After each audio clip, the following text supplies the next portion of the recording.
बात नहीं करूंगा, मैं चुनाव वैली की बात करूंगा जहां से 4 एमएलए बीजेपी के हैं, एक मैं अकेला हूं जो यहां साइड बैठा हूं। मैं उनसे सवाल पूछना चाहता हूं कि आपने कहा कि 2014 के बाद ही सब कुछ है जो आज इस बुक्स में है।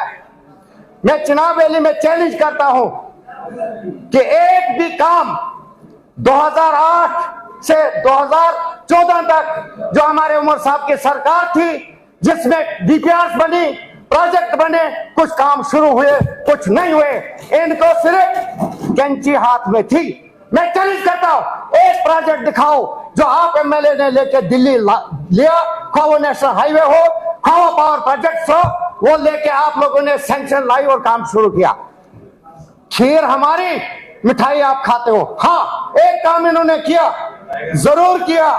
क्या किया कि पावर प्रोजेक्ट जिसमें एमओयू साइन हुआ था कि 80% सीएनडी, जिसमें वहां के लोकल्स, वो उमर साहब के सरकार में 2008 में एग्रीमेंट हुआ था, और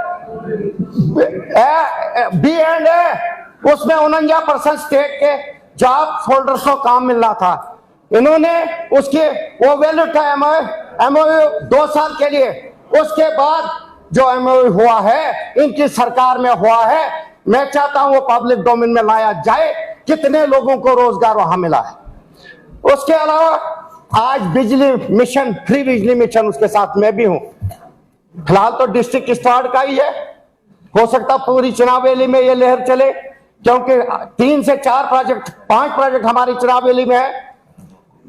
परसों हमारे एलओपी साहब, मैं इनकी बहुत कदर करता हूं, मेरे सीनियर है, और जम्मू कश्मीर में अगर बीजेपी में ताकतवर है कोई तो मेरा हमसाया, मेरा रिश्तेदार है। इसने कहा, इसको पूछा गया मीडिया से, क्या आप इस मिशन के साथ हो?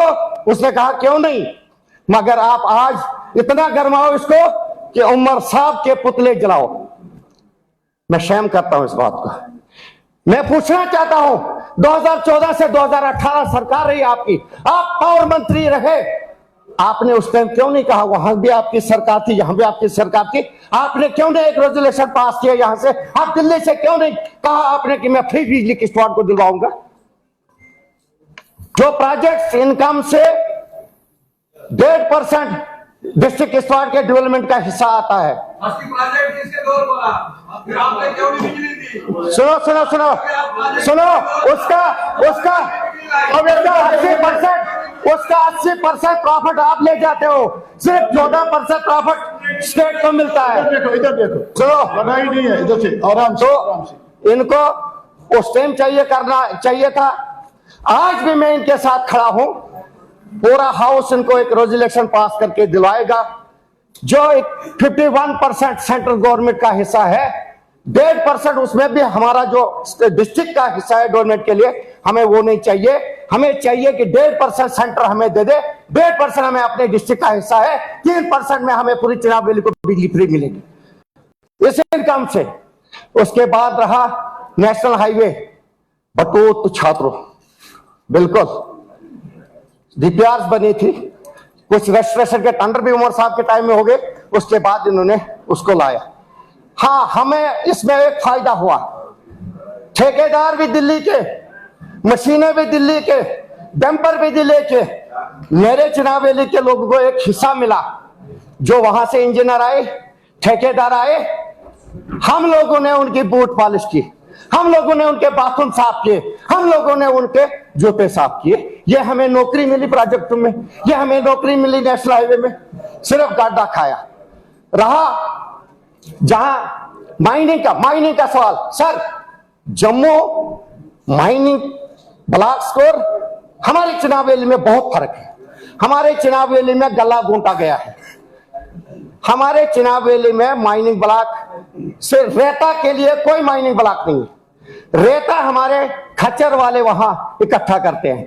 जब चुनाव का फ्लो आता है, रेता नहीं मिलता है, उसके बाद जब फ्लो कम हो जाता है, हमारे घोड़े वाले, हमारे लोकल वहां के, वो जाके मजदूरी करते थे, उसको भी बंद किया। मैं चाहता हूं कि वहां लोकल तरीके से हमें माइनिंग का काम, वहां के लोगों को रेट फिक्स करके दिया जाए। Thank you. Sir MG NREGA, जब मेरी बात से जब कोई मेंबर बोल रहा है इससे कोई पॉइंट ऑफ ऑर्डर नहीं सकता। ये डिस्कशन है। हाँ, एक कंक्लूड करिए आप। एक मिनट आपने बोला MG नरेगा।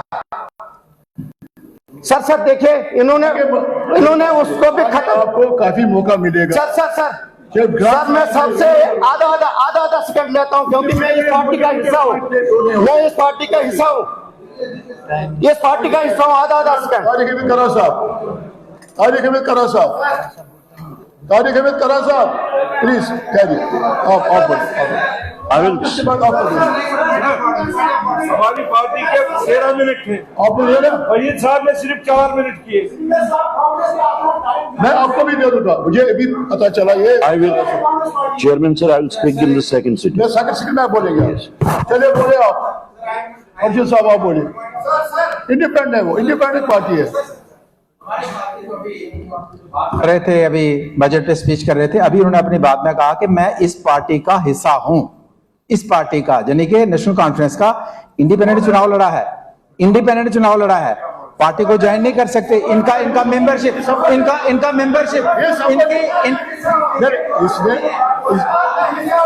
जब हमने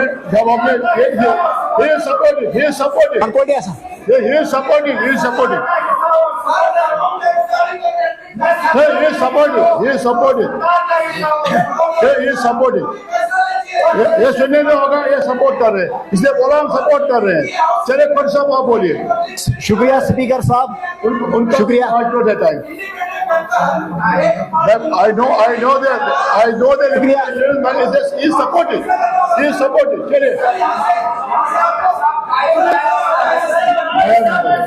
मकोड़ा साहब, चलिए शुक्रिया, बहुत शुक्रिया स्पीकर साहब, आपने वक्त दिया। तो जहां तक हिस्ट्री का ताल्लुक है, तो मुझे लगता है कि ऑनरेबल मेंबर जनाब तारिक हामिद साहब ने इस पे रोशनी डाली। और जहां तक ऑनरेबल LG साहब के एड्रेस का ताल्लुक है, तो उस पे भी जो है, उसमें जो चीजें मिस थी, तो उस पे सजाद साहब ने भी अच्छी तरीके से बात की। लेकिन मैं यहाँ चाहूंगा कि ऑनरेबल स्पीकर साहब, मैं आपकी तवज्जो चाहूंगा कि जो लेफ्टिनेंट गवर्नर साहब के खुतबे में जो चीजें मिस थी, खास चीजें जिन पे सरकार ने और उमर साहब ने वादा किया था कि हम उस पे बात करेंगे, उसमें PSA रिवोकेशन, UAPA वेरिफिकेशन की बात नहीं हुई। टर्मिनेशन ऑफ एम्प्लॉइज को लेके जो सरकार ने वादा किया था, उस पे कोई जो है इस खुतबे में बात नहीं की गई। इसी तरह से जो रिजर्वेशन रैशनलाइज करने की बात कही गई थी, उस पे भी जो है कोई बात LG साहब के खुतबे में नहीं कही गई। साथ ही साथ जो पॉलिटिकल प्रिजनर्स हैं हमारे, तो उस सिलसिले में भी जो है सरकार की तरफ से जो है कोई इकदाम नहीं उठाए जा रहे हैं। तो हम चाहते हैं ऑनरेबल स्पीकर साहब कि जो चीजें सरकार के हाथ में नहीं है, कम से कम सरकार आवाज उठाए। हमने कुछ रेजोल्यूशन जो है सबमिट किए हैं, हम उम्मीद करते हैं कि ऑनरेबल CM साहब और हमारी सरकार जो है उन रेजोल्यूशंस को टेबल करके जो है उस पर डिस्कशन करेगी। और साथ ही साथ यहाँ पे LG साहब के खुतबे में जिन चीजों का जिक्र किया गया, यहाँ पे रोड्स की बात कही गई, लेकिन हमारे इकोलॉजी और एनवायरनमेंट को मद्देनजर रखने की बात नहीं की गई। यहाँ पे यूथ और वुमेन एम्पावरमेंट की बात कही गई, लेकिन इस चीज का जिक्र नहीं किया गया कि हम इस वक्त मुल्क में पहले नंबर पे हैं बेरोजगारी में, और हमारे यूथ को जो वेरिफिकेशन का मसला जो हमारे यूथ को जो फेस करना पड़ता है, उसकी वजह से भी जो है बेरोजगारी बढ़ रही है। तो हम चाहते हैं कि वेरिफिकेशन में जो है उसमें जो है तरमीम की जाए। और यहाँ पे LG साहब के खुतबे में मेहरबानी करके गुप्ता साहब, यहाँ पे जड़मोड़ टनल इनॉग्रेशन की बात कही गई, ठीक है, टनल का इनॉग्रेशन तो हुआ, लेकिन ऑनरेबल स्पीकर साहब, हम ये जानना चाहते हैं कि जिस लद्दाख के साथ हमें ये जड़मोड़ टनल जोड़ रही थी, उस लद्दाख को हमसे अलग किया गया, तो उस हवाले से जो सरकार की तरफ से जो रेजोल्यूशन लाया गया है स्टेटहुड के हवाले से, तो हम चाहते हैं कि वो लद्दाख जो है हमारे साथ उसी तरह से जुड़े जिस तरह से 5 अगस्त 2019 से पहले हमारे साथ जुड़ा हुआ था। यहाँ पे उधमपुर बारामूला रेलवे लाइन की जिक्र की गई, लेकिन वही रेल जो है उसको कटरा डाइवर्ट किया गया, लेकिन दिल्ली से श्रीनगर जो है डायरेक्ट रेल सर्विस नहीं है। तो हम गुजारिश करते हैं कि ऑनरेबल सीएम साहब जो है इस मामले को भी उठाएं और दिल्ली से श्रीनगर जो है रेलवे लाइन डायरेक्ट होनी चाहिए। पावर प्रोजेक्ट्स की बात कही गई कि 28 जो है नए पावर प्रोजेक्ट्स जो है वो फंक्शनल हो गए और 194 पावर प्रोजेक्ट्स पे जो है काम चल रहा है, लेकिन हम जानना चाहते हैं कि जो सरकार की तरफ से वादा किया गया है कि पावर प्रोजेक्ट्स की वापसी उनकी ट्रांसफर के हवाले से, उस सिलसिले में भी जो है ऑनरेबल सीएम साहब जो है इकदाम उठाए गए। एसजी साहब के खुतबे में 100% स्मार्ट मीटरिंग की बात कही गई, लेकिन पहले खुतबे में जो है कहा गया था कि हालांकि तोड़ मरोड़ के पेश किया गया था कि डिजर्विंग लोगों को जो है 200 यूनिट फ्री मिलेंगे, लेकिन इस खुतबे में उसका जिक्र भी नहीं किया गया। राशन की बात कही गई, नेशनल फूड सिक्योरिटी की बात कही गई, फूड सिक्योरिटी एक्ट की बात कही गई, लेकिन इस चीज का जिक्र नहीं किया गया कि 1,27,000 जो है हमारे नए जो हाउस होल्ड्स हैं उनको जो है उनको डिलीट किया गया।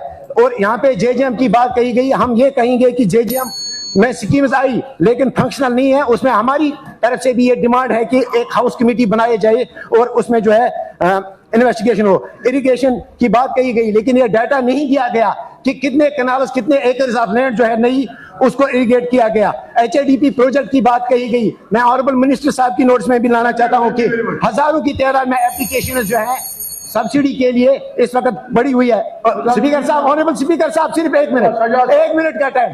हिलाल साहब प्लीज 1 मिनट। सजाद साहब, चलिए शुक्रिया। चलिए इसके साथ ही की कार्रवाई खत्म होगी। हम 2:30 बजे नमाज का टाइम है, हम 2:30 बजे